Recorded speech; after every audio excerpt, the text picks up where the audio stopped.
All right. Well, welcome to Talking Niagara. I really didn't think it was that late at all. Bleeding heck. I've been going through all these stories, and then be following something up personally. All right. Good morning, everybody. Good morning, Rick. Dave, on the phone with Trump trying to get a reduction to 50% coming in 30 days on auto, alcohol, and dairy. Yeah. Of course you were, Yeah, Rick. well, yeah, yeah, Of course you were, definitely, Rick. Of course. definitely. Of course you were. Yeah, yeah. Um, like he'll get rid of that. The guy doesn't know. He doesn't think straight. He's just dealing. Today he's thinking in one direction. Tomorrow he's thinking another direction. Okay. Well, let's clear that up for everybody.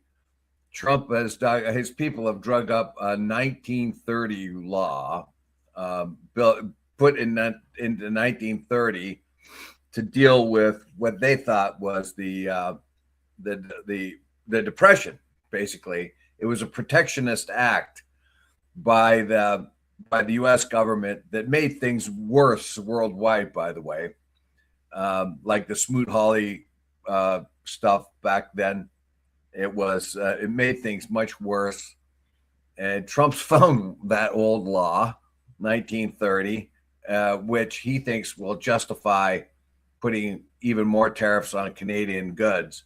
And of course, he's angry that Canada is one of the only countries that fought back against the tariffs that we think are unjust tariffs. Yeah. But he's going to, and of course, these come into effect. There's a whole bunch of things, whether or not they're the U.S. can go against any country that they feel are unfair trade practices, and this in regardless of their Kuzma. So what they're trying to do is trying to get Canada away from its counter tariffs. So we have they want to put us in a position where we have absolutely no leverage at all, and then begin the negotiations. Absolutely. Right now we got things to give up. We got tariffs to give up. They want to eliminate them so that we have nothing to fight back with when we go to negotiations. Let's cut the power. Let's cut the power. There we go. Yeah. Cut the power, cut the oil. Right? See how long they last. No, can't do that because that would hurt us. So it's a delicate situation. How do you counter tariff? You get where I'm coming from, right?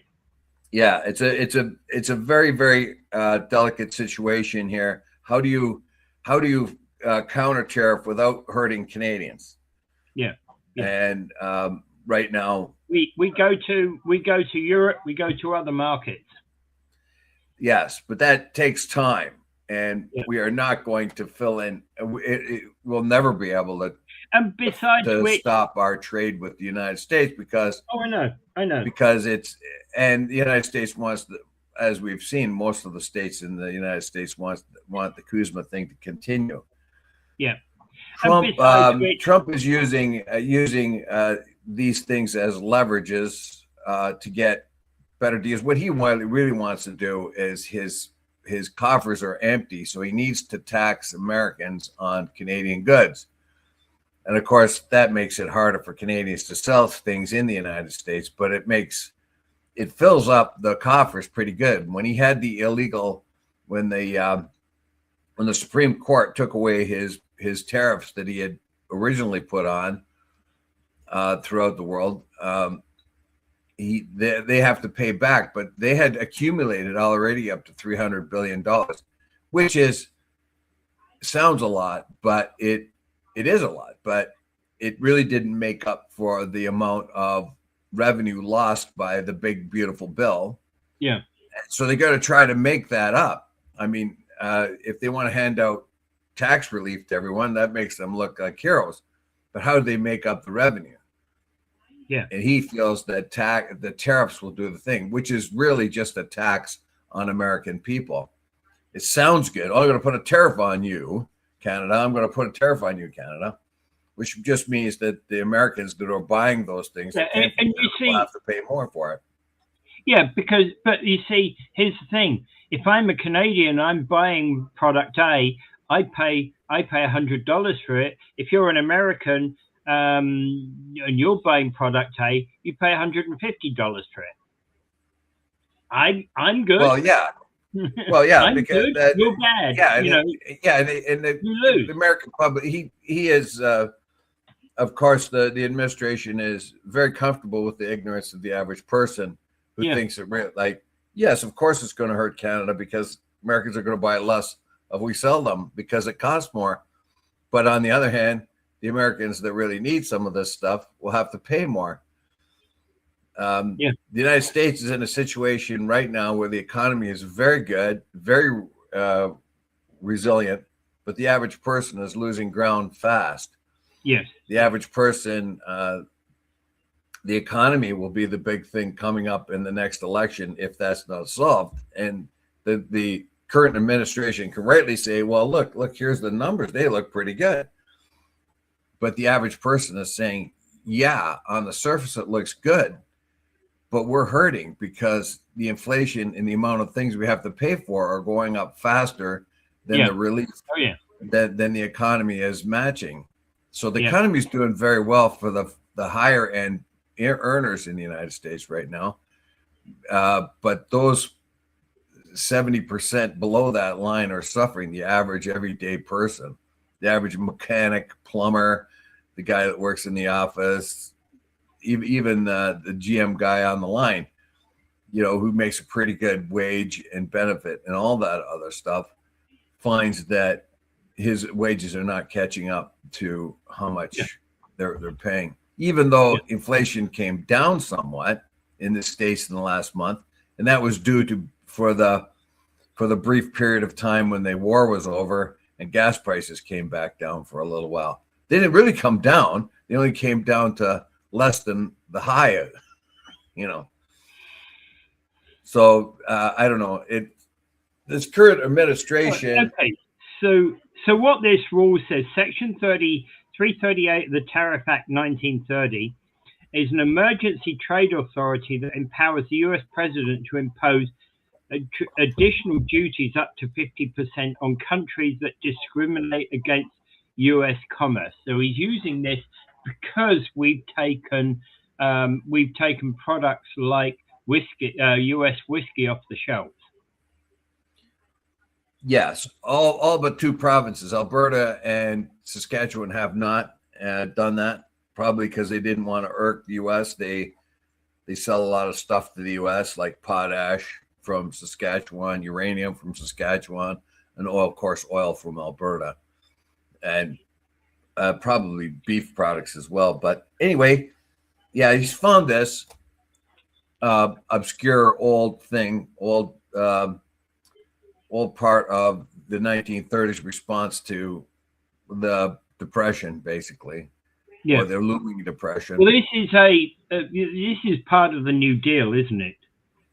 No, being that age. No, it's not. Well, maybe it's a few years later, but what I mean is it's related all to a lot of was it Roosevelt? No. You're no. Wrong president. This is the erroneous when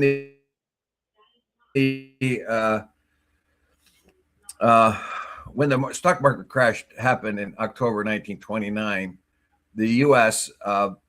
Responded by putting up a lot of tariffs and trade restrictions around the world to protect their own industries.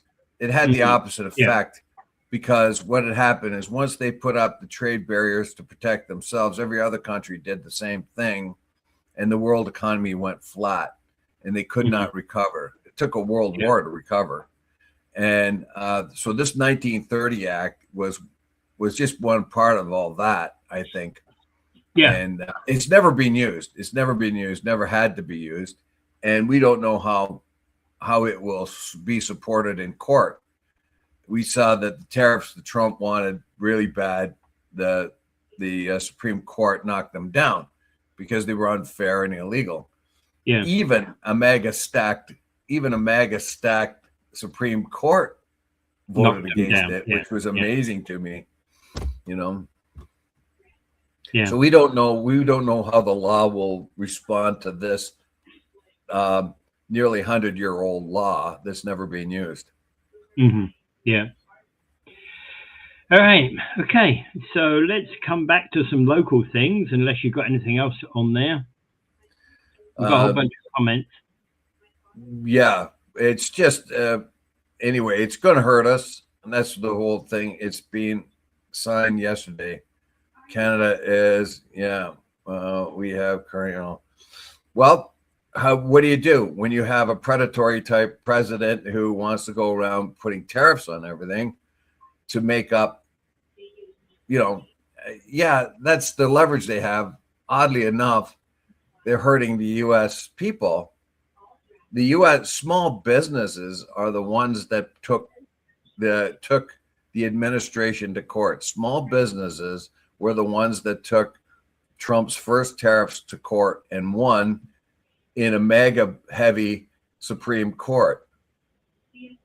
And that is something, but it was small businesses that initiated the legal challenges to Trump's tariffs. Now he's got to find other ways of tariffing people. And this is what he's come up with.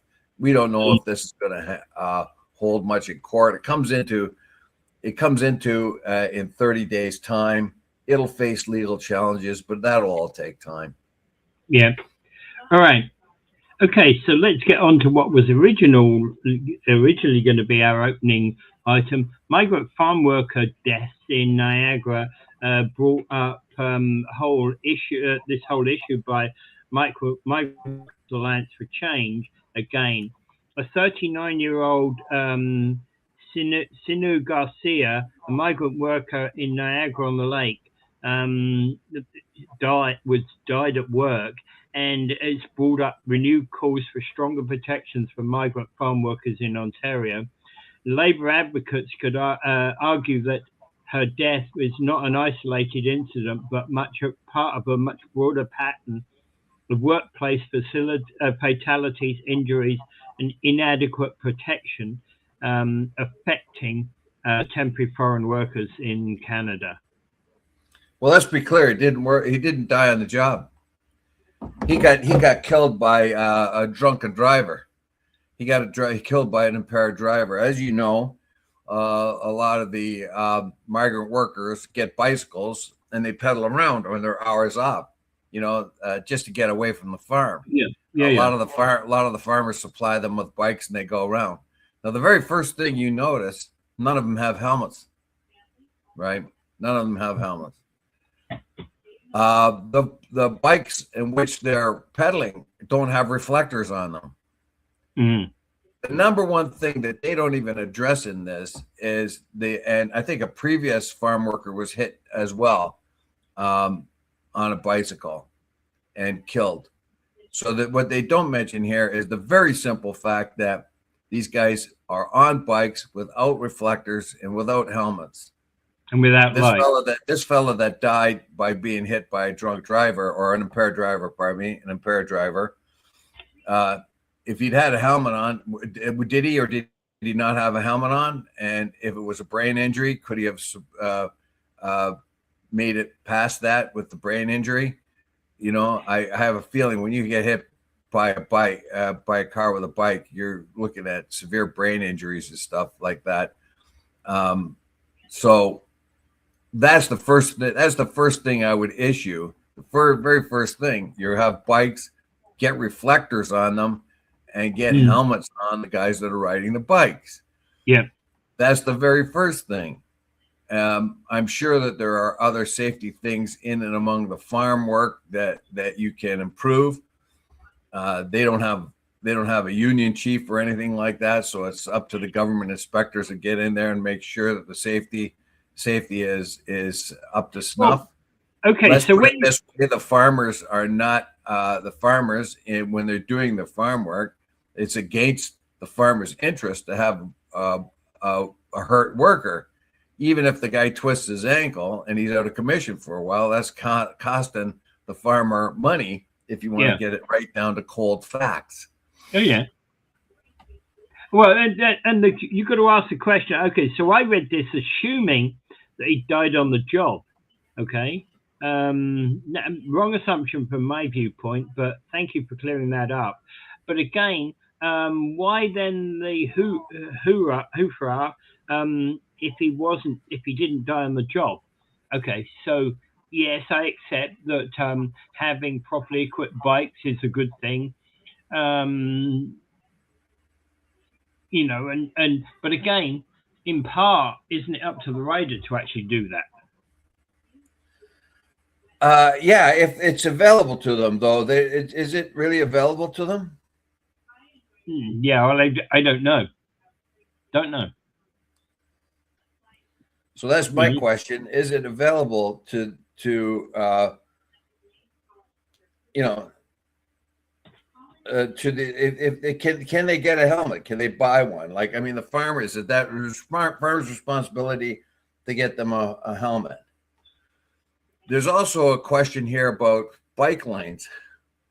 These rural roads don't have bike lanes. No, and they if don't. If you've ever gone driving down that way, particularly around sundown, you got to be pretty careful. There's guys on bikes there, and some of the guys are big guys on small bikes. Other guys are small guys on big bikes. So sometimes they're not exactly carrying themselves too well on the bike, and they have no helmets, no reflectors. Yeah. And Rick is right. It is the driver's fault. But, down in Niagara on the Lake, it's possible to go down some of those roads at 100 kilometers an hour. Quite possible. I can't get this open. Huh? And that's where it becomes dangerous, because you go down those roads at 100 kilometers an hour and suddenly a cyclist comes out of one of these other junctions. You probably got very little, your chances of not hitting him are very small. Yeah, so I can't get the article up here for some reason, but I read it a couple of days ago, of course. Now, what's happened here is basically what if you are driving down there, and I'll tell you because I've had the experience of doing it. So, helmets are required for people under 16. I thought it was law for everyone. No. Are you sure about that? No, I've never ridden with a helmet on. I thought it was law for everyone to have a helmet. Your insurance might not cover you if you're not wearing a helmet. If you have a wipeout and you're not wearing a helmet, your insurance might not cover you. So if you've got home insurance or any kind of other insurance, you might want to look at that. I'm not so sure. Oh yeah, but that wouldn't affect these migrant workers. No. Well, number one, that's the number one thing I would say is get them helmets. Show them how to wear them properly.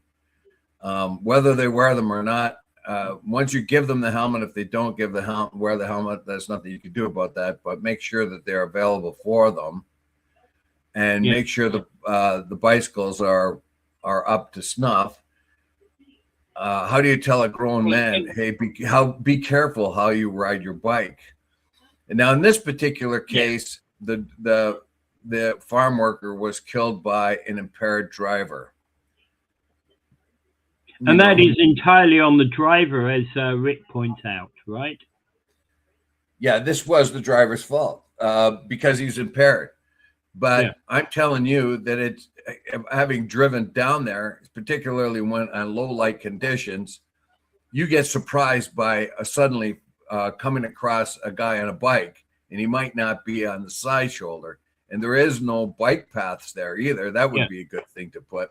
Well, in fact, actually, if he's on the side shoulder, he only needs to be to wave a bit, and he's down a 6-foot ditch. That's right. So he's not going to go on the side shoulder, which is gravelly, right? So he's going to be on the road. And when you're coming along at night, you might not see them. I don't know what particular incident happened here. The guy was impaired, so I imagine it was later in the evening because, but in any case, so we can prove the safety there. In this particular case, it was definitely the driver's fault because he was impaired, but we don't know what the bike. We don't know the migrant worker. He may have lost control a bit, and who knows? It's still under investigation. Exactly. Yeah. You know, but the guy took off from a accident. He took off from an accident. And why do people keep doing that? I don't know why. They run away. Okay, so the deeper we dig into it, the less and less it is really the farmer's fault here. The migrant work, and Migrant Workers Alliance seem to be inflaming this and making it, an issue about health and safety enforcement on farms when it really isn't.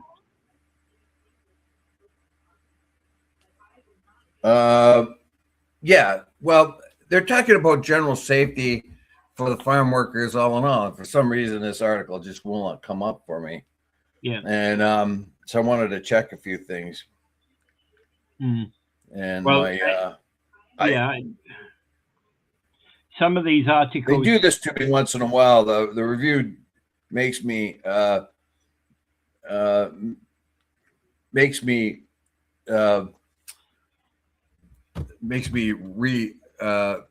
re-register my account for some reason. Every once in a while they do that.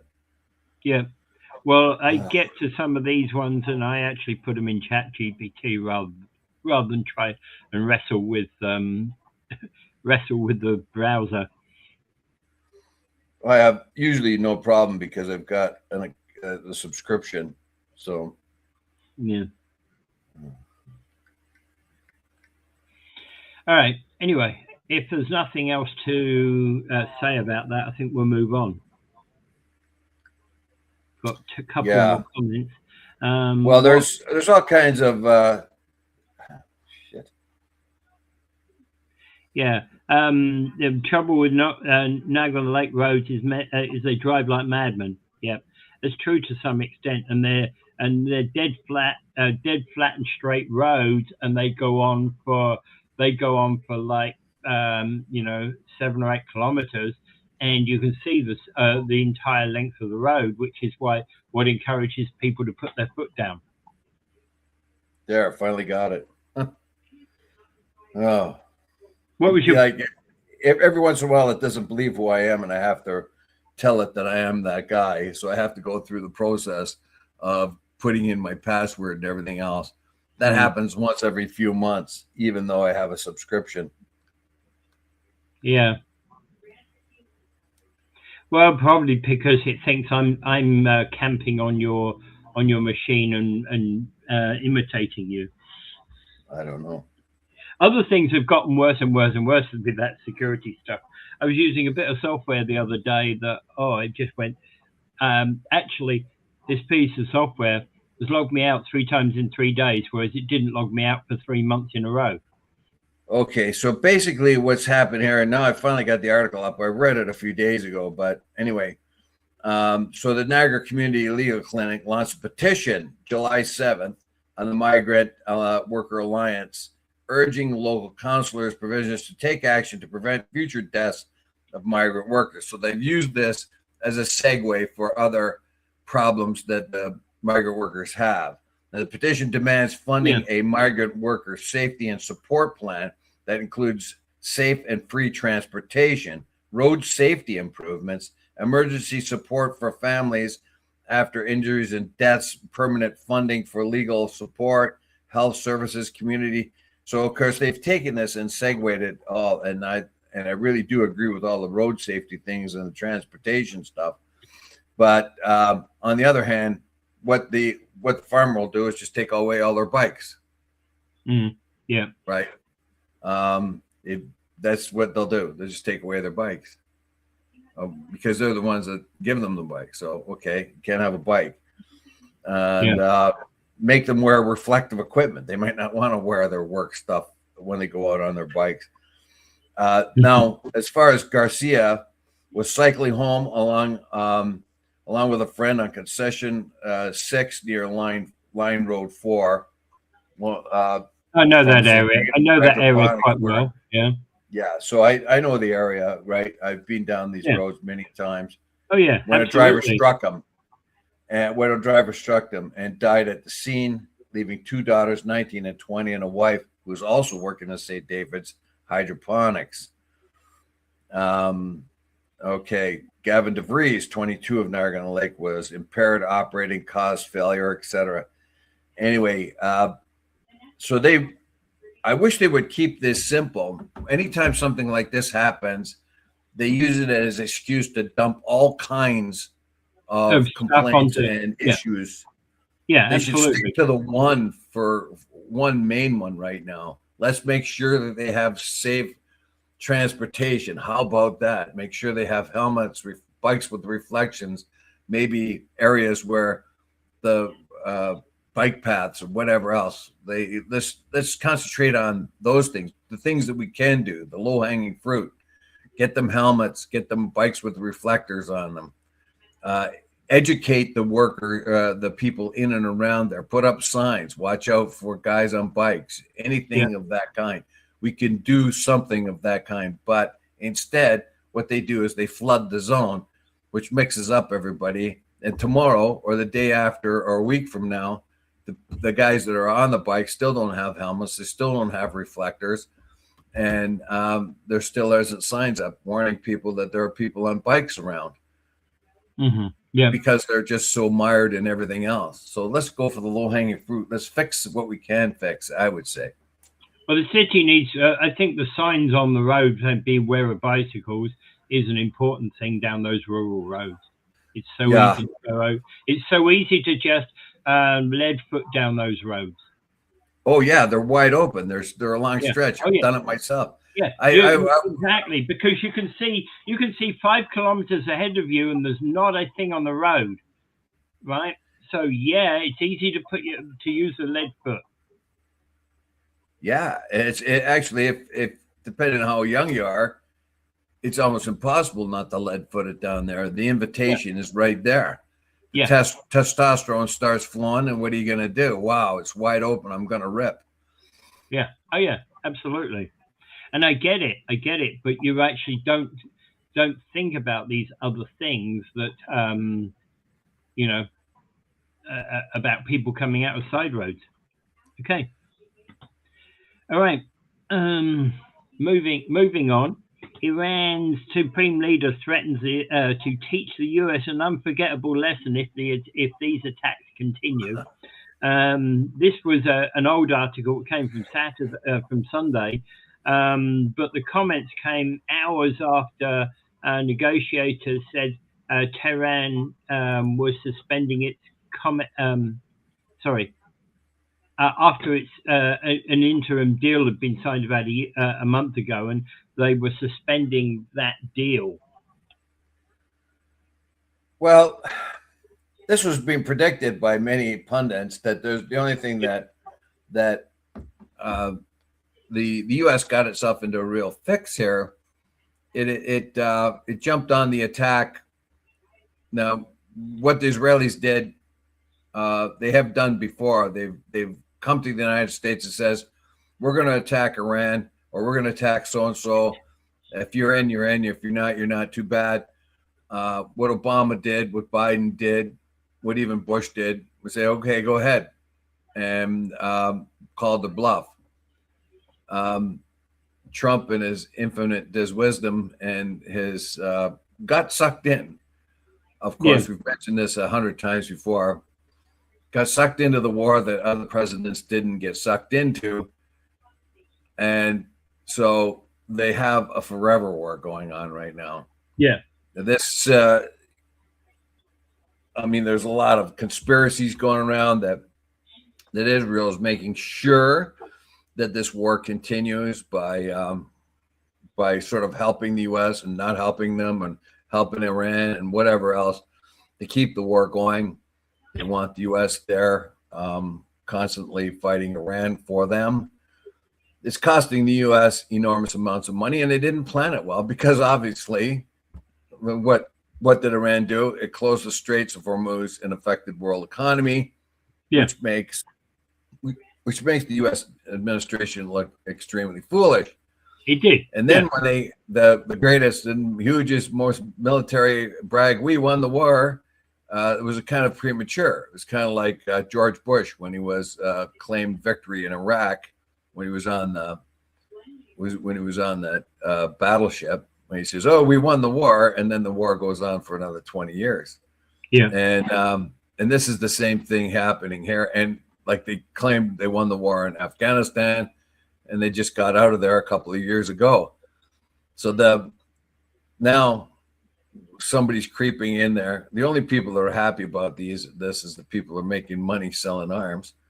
They're pretty happy about it because the U.S. arms are depleting very fast, which means all haste must be put into making more arms, and there are going to be people making tons of money off that. They're going to make it. They're making a fortune right now off that. Yeah.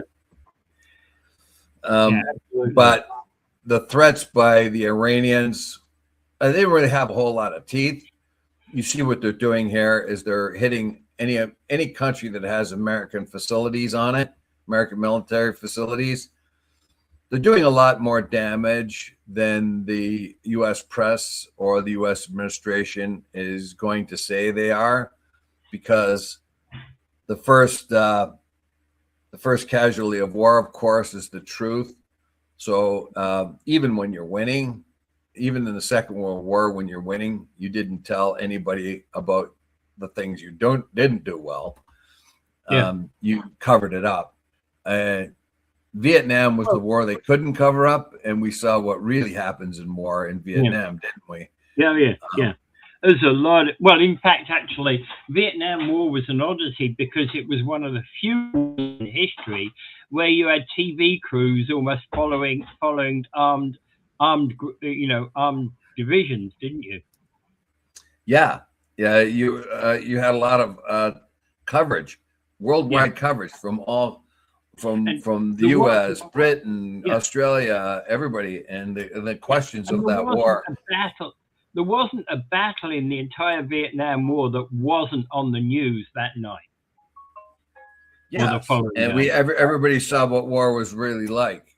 Since then, they've closed off the journalism to war, and people have understood that journalists are their enemies sometimes. That's why when we went to the Yugoslavian war, they found that the journalists were being killed. As soon as a journalist came up with a story that didn't look good for the Serbs would kill the journalists. Shoot them. That's another one. Same thing with the Croatians. Same thing with anyone else. I was going to say the British in the Falklands. The classic one that was the commentator from the BBC or ITV was saying, "I counted 20 planes off and I counted 20 planes back." Yeah, bullshit. The ones that have been shot down, they put 20 planes onto the ones with all the press on. The other carriers, if there were losses, even if they came from carrier A, those planes never arrived back on carrier B, C, or D, or E, right? Well, yeah, so they deceived the journalists there. Yeah. See, they deceived the journalists there, and they can. Once they control and that's why, of course, Netanyahu does not want any journalists in the Gaza Strip. That's why he doesn't want any journalists in the West Bank. That's why he doesn't want any journalists in Lebanon either. If they see them, they kill them. Why is there over 200 journalists killed in Gaza? Anyone that reports the news there is a big target on their back. Whether you're a professional or an amateur. Yeah, you carry one of these around, you're likely to get shot, right? Yeah, exactly. You make a film of some Israeli beating up a kid, and they're going to shoot you. In any case, so the Iranians have made these threats before. They've made them constantly. They're sort of threatening Trump's life and all that. They know that the guy's a loose cannon, so they're trying to irritate him, trying to use his own tactics, his own over-the-top tactics against him. I don't think it'll work, but, like Trump says they're going to wipe out this civilization overnight. He's going to destroy the whole place. No, it'll never be survived. it'd be wiped off the face of the earth. Well, the Ayatollah is doing the same thing. So basically that's the case, right? Yeah. Here's a big question for you. There was a statement read out on the Iranian news, TV, TV news by Khomeini. That was allegedly by him, but Khomeini has not been seen since the beginning of the war. So, is he alive? The only way to keep him safe is to keep him underground, keep him away, right? They know that every bit of communication has been compromised. Yeah. The Israelis have been in there for years, and they've been working tirelessly to infiltrate all aspects of the Iranian government and military and all of that. So it's very clear to them what's happened to Hezbollah, what's happened to Hamas, and what's happened to everyone else, that the communications, the Israelis are all over it, with U.S. help, of course, but the Israelis are really, really good at their espionage. There is no doubt about that. Yeah.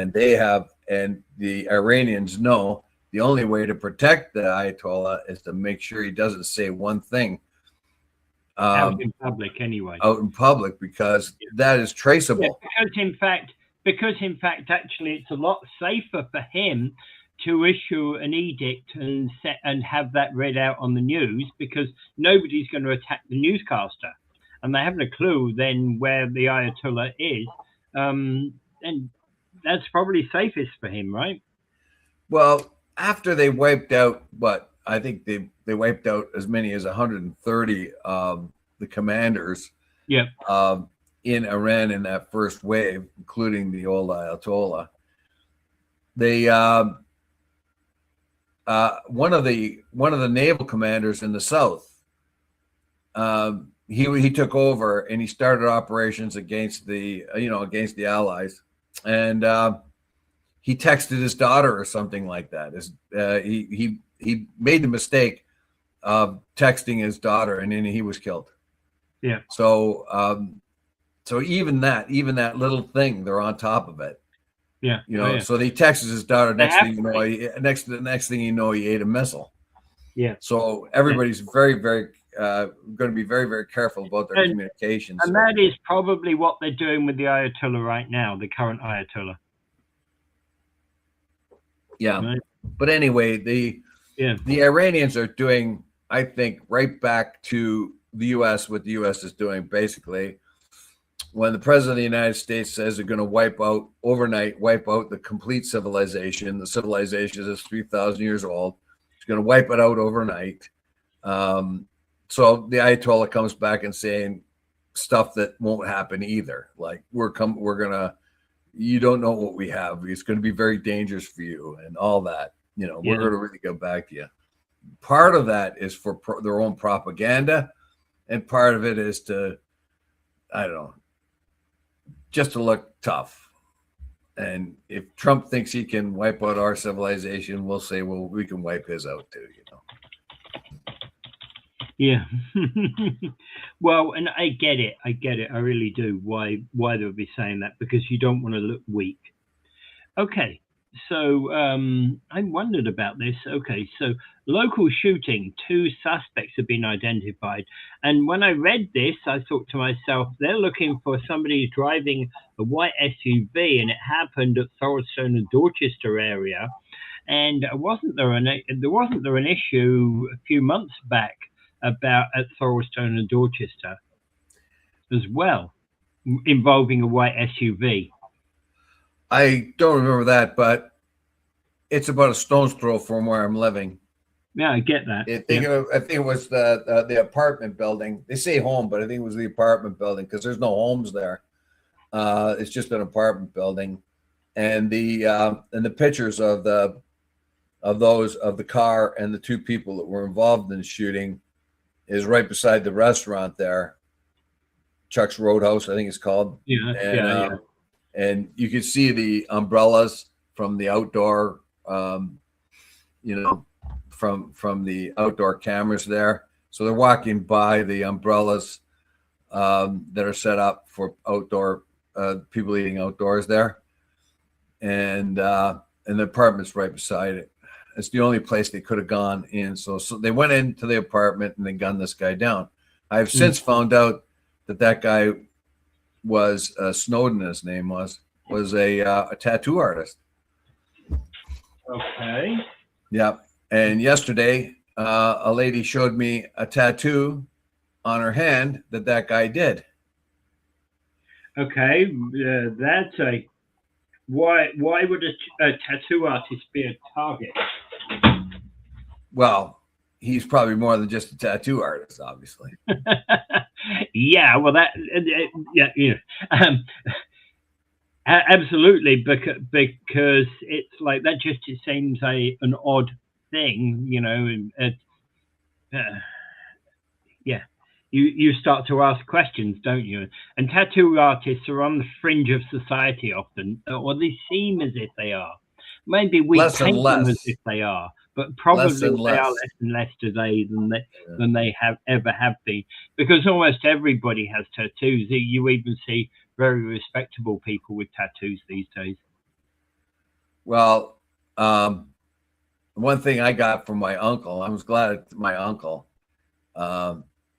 Anytime I got drunk, sometimes there's times I wanted to go get a tattoo. But what my uncle said to me, my uncle had a tattoo he had in the Korean War. Yeah. And I thought it was a cool tattoo. And he says, I hate the thing.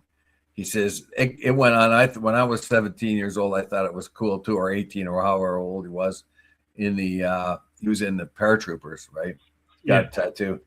He says, I've never been, I hate the thing. I can't get rid of it. It's there. It's always been there. Yeah, it suited me when I was younger, but I don't like it now.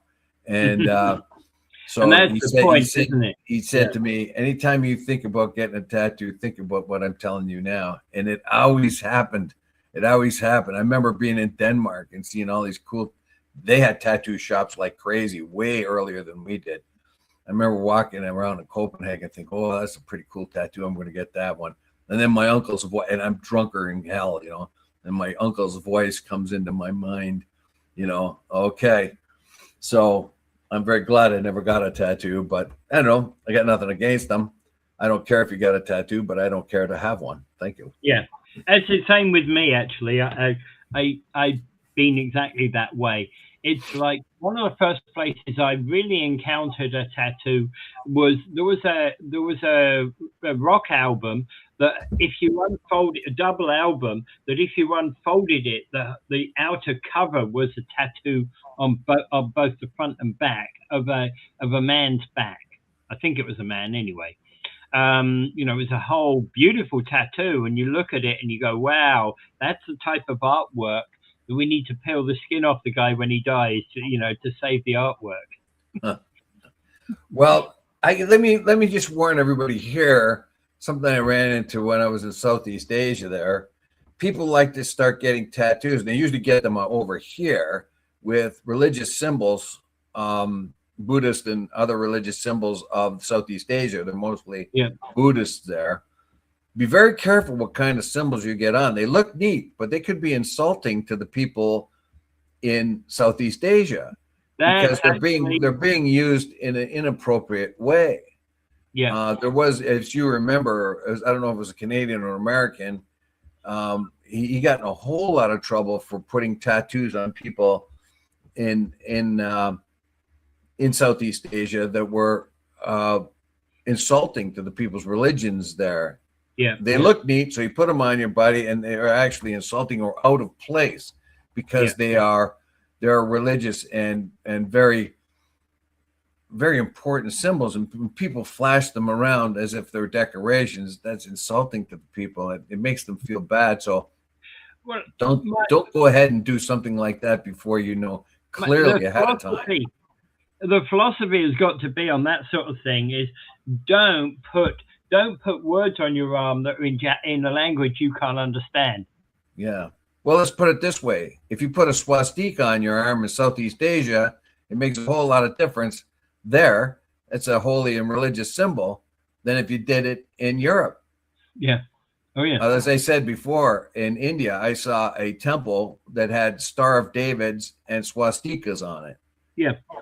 Because they're both very common symbols throughout civilization. They've been around, the swastikas and Stars of David have been around thousands of years, and it's not just Jews that use the Star of David, and that's not Nazis that use the swastika. They predate those, you know. Oh yeah. And India is the perfect place for having that, because Indian culture is often so ancient. Yes. So be very careful what kind of symbols. If you're going to get a tattoo, make sure you know what you're getting on there. Soldiers have tattoos. It's required for ID. What is? In any case, that's all I can bring to this. I talked to a lady out yesterday. She showed me a tattoo that this fellow Snowden had done. He had a tattoo parlor that burnt down. I think it was in St. Catharines, or he was part of it, or he was a tattoo artist in that parlor. In any case, the reason why I put that there, though, is the rising amount of gunplay. I wager that when they catch this guy, and if they get his gun, they'll find it comes from the United States. When we had that salsa festival in Toronto, and 2 people or so got killed, and there was shooting all about, it looked like a couple of different gangs were having at it in the salsa thing.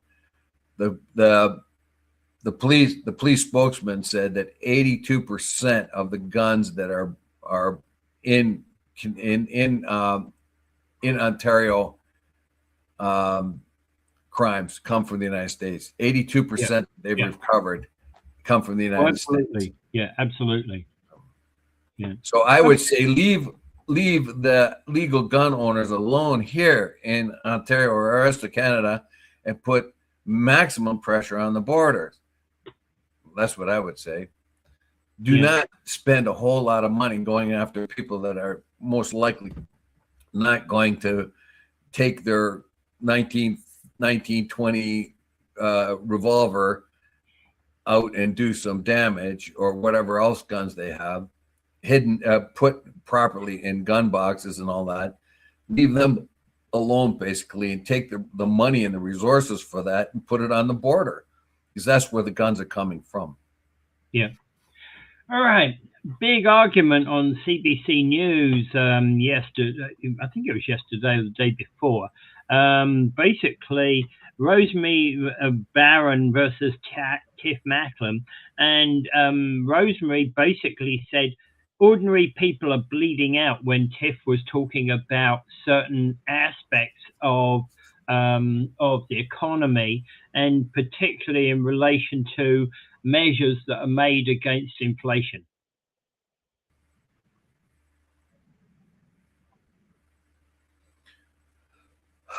Yeah. So according to this article, of course, this just gives you a rundown. There's no real analysis of it. No. It wasn't as confrontational as people think. I don't know. I didn't see the interview, but basically she was supposedly put him on a hot seat about banks, and banks getting huge, more and more profits and money, and the encouragement of banks for you to save and you to use their facilities, when the government knows well that there are more than just financial opportunities, not just in the banks. Now, the argument was there, for Tiff Macklem, that the banks are the safest way to go. Do what the banks tell you to do. Rosemary Barton was fighting back, and she pointed out this program. I didn't really follow it that well. Did you? Not really. I'd have to drill down deeper in this to figure out what she's talking about. $375. This only covered the surface of it, and where he apparently said that high interest rates are a necessary growth tool, and that's what she took exception to. Yeah. Our inflation rates are not as high as those in the States, by the way. The high inflation, of course, and she's putting this way, put more aside, right?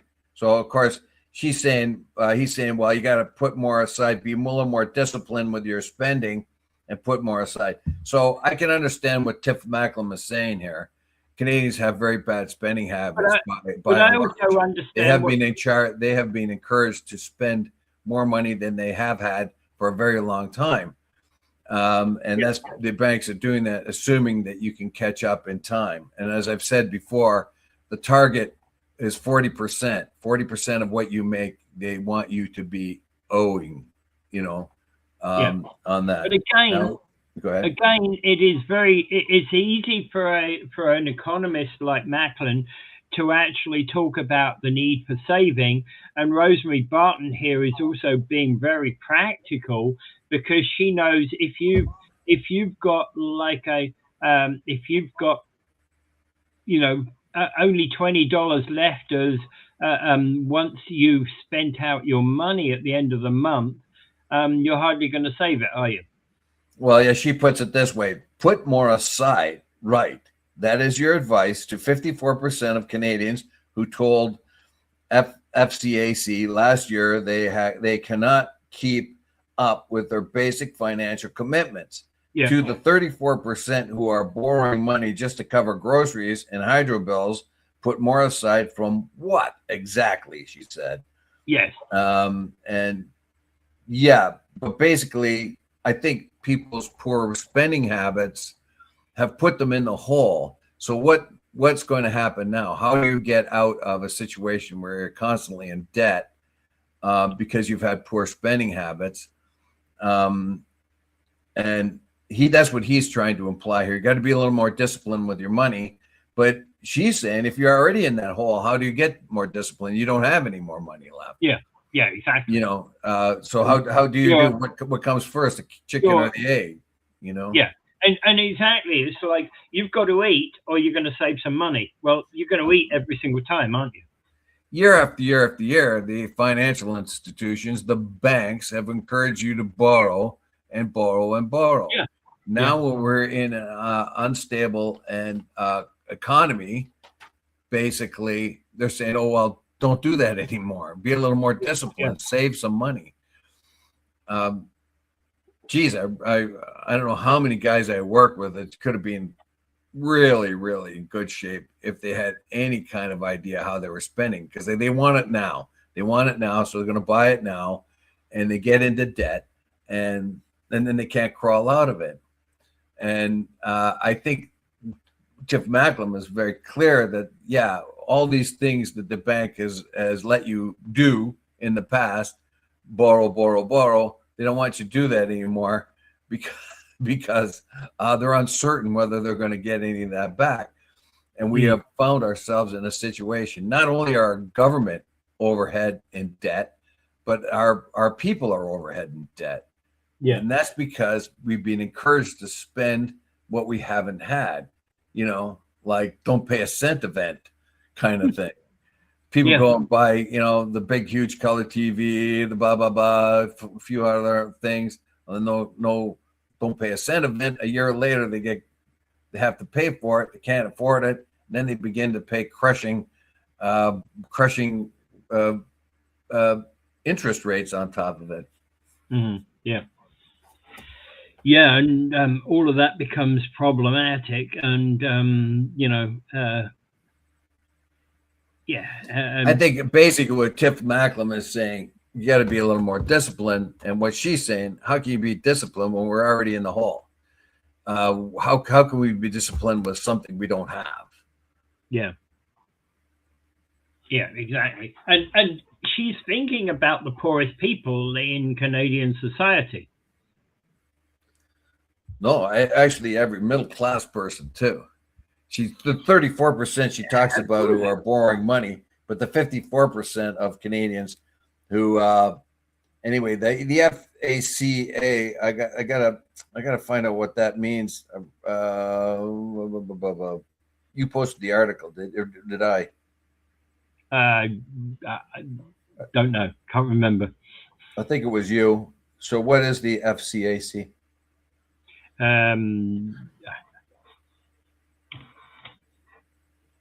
That's a very good question. It's in the article somewhere. Yeah, I didn't put this one in, I don't think.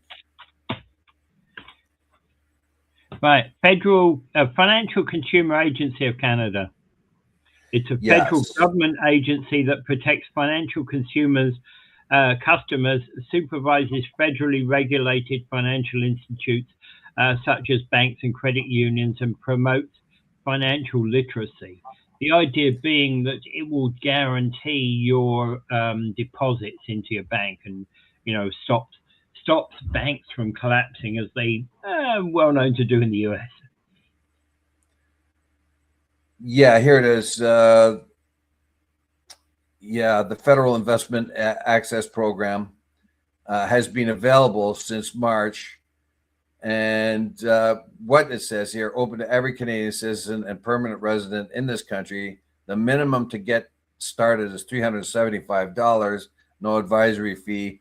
So when I read that, I thought, I wonder if this is a real article.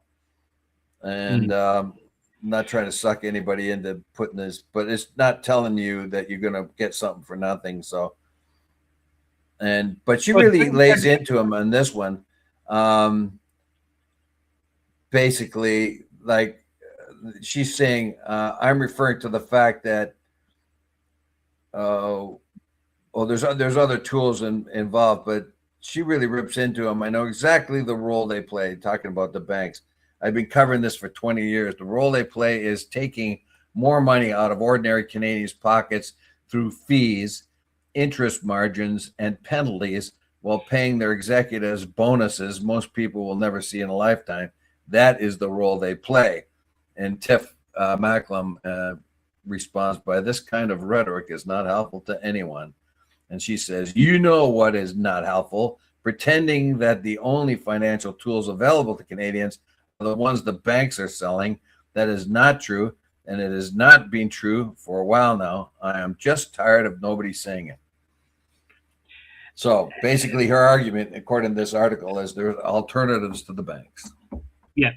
Well, one of the things that's been said about is there's a new growth of these AI investment tools. I haven't really had an opportunity to look into them, but that's an interesting thought, having an AI out there running an investment portfolio. I'm sure it's out there. They can move shares quicker than you or I can. It's like as soon as somebody makes a public announcement, whoop, the shares are gone. Right? You sold them. You moved on.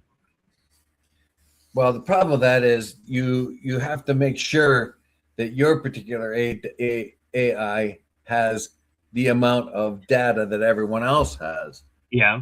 The AI can make reasonable assessments of what's going to happen if it knows the weather, if it knows what wars are happening, what is happening in those wars, everything that what volcanoes have happened, whatever. So yeah. So if the AI knows every bit of information, it can make reasonable outcomes. But if it doesn't have all of them, they can make huge mistakes. Oh yeah, yeah, absolutely. All right, okay. I think we better leave it at that point, Dave. Okay, I'll mention Gaza again. I mentioned this again. Apparently, settlers are moving in on Gaza. Settlers are moving in South Lebanon. And settlers, as we found out by Ro Khanna, have been brutalizing even American Palestinians and other Americans in the West Bank. The country of Israel is an apartheid state. Nice, very nice for if you happen to be an Israeli living within Israel. You get lots of good things. It's a really good country if you happen to be there. But you're going to be brutalized by the occupying forces, very similar to what the South Africans did to their black population, is what the Israelis are doing to the Palestinian population. I'll leave you with that. Look it up. It is not a positive ethics-based administration in Israel. It is not. And there is more and more of a force against Israel happening now. in the U.S., and all kinds of manners of anti-Semitism will be thrown in your face if you mention anything. But just stick with the truth, and you'll be fine. Without further ado, I bid you adieu. All right. Thank you, and see you, everybody. And look up Spin Legal and watch it tonight. Thank you.